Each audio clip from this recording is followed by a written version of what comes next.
Trev, it could be this. This could be it. Let me hear. No, because it's close. It's not quite, is it? Could start a band though. It's not quite. We could actually, couldn't we? But what I don't get is why every time you do that and stop, why does that stop? It's the magic of Christmas, Trev. I said it before, I'll say it again.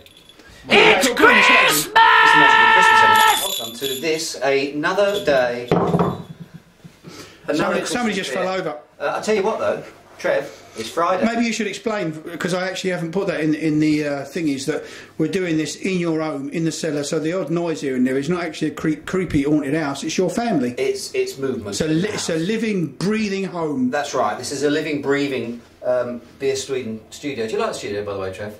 Are you glad that we're back indoors Don't go on about it. The fact is, it's Friday today, Trev. It's Friday today, so we thought we'd try a beer that's got that kind of Friday feeling to it. You know, a sort of drinkable. What sort of noise is that, Trev? Is it living, breathing, or is it dying? It sounds like it's dying at the moment. The beer that we're going to try today is none other than this one, K9 Cruiser Winter Ale. You tried a few of these at Örebro, remember? We did try a few at Örebro, and I have to say, if you actually look on the blog, you'll actually see a complete write-up on this, because I've actually reviewed this beer a little bit earlier. But it is one of the beers that came out in the winter / Christmas ale selection, so it's worthy of a place here on the Advent beer calendar. It's from Flying Dog, and as I said on the blog actually, Maryland, by the way, from the United States of America.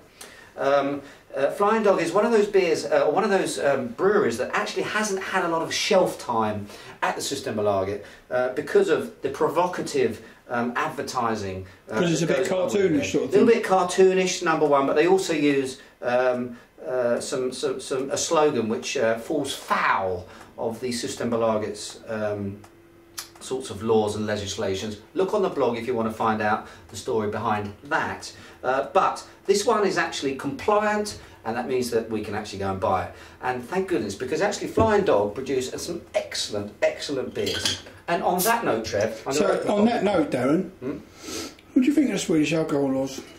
We had a little discussion about that the other day. We did actually, didn't we? But how long have we got, Trev? Well, the thing is, what I would just like to say, what I don't understand, the simple thing I don't understand, this is just my 5 pence worth. Yeah, I'm not in the business, you're a governor. Get it out yourself, get it out of your system. How comes kids can go to a club or a bar and get rat-arsed on a Friday night, on a Thursday night, Wednesday night? Define kids, Trev. 18-year-olds. 18-year-olds. Yeah, they get absolutely rat-arsed on a Wednesday night, and then Thursday morning can't go and buy a beer at Systembolaget. Explain that to me.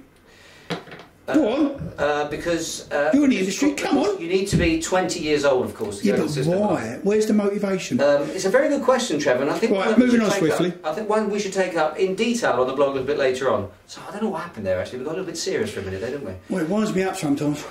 But anyway, let's have a little... should we give this a little whirl, a little sniff and talk about it? Do you want to butcher the colour and all that sort of normal stuff? It's to do all that, yeah. Here we go, look. Oh, again, look, it's another beer that's quite light again. That sort of honeycomb, sort of fox fur colour, like that. Nice little head on it, again, slightly off-white.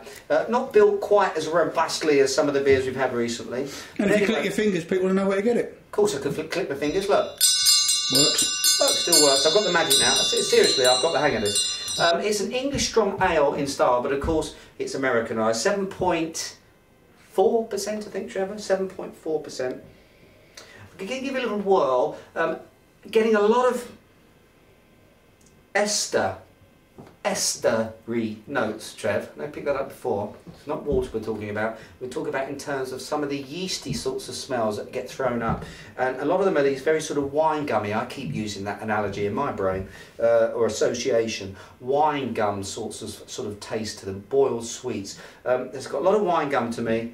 There's some nice fudgy type of action going on too. Nuts, chocolate. There's a lot going on here as well. A little bit of booze actually poking its finger in my eye, a little bit. I'm going to try some.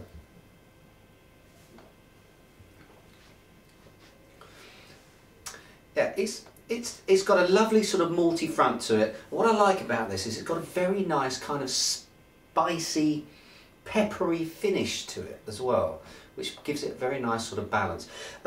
It's Canine Cruiser. I actually did on the blog, so I'm going to steal my own line. I said that if this dog, if this canine was a dog, it would be a Labrador. And by that I meant actually it's kind of cosy, it's kind of nice, it's the sort of thing that you want to make friends with.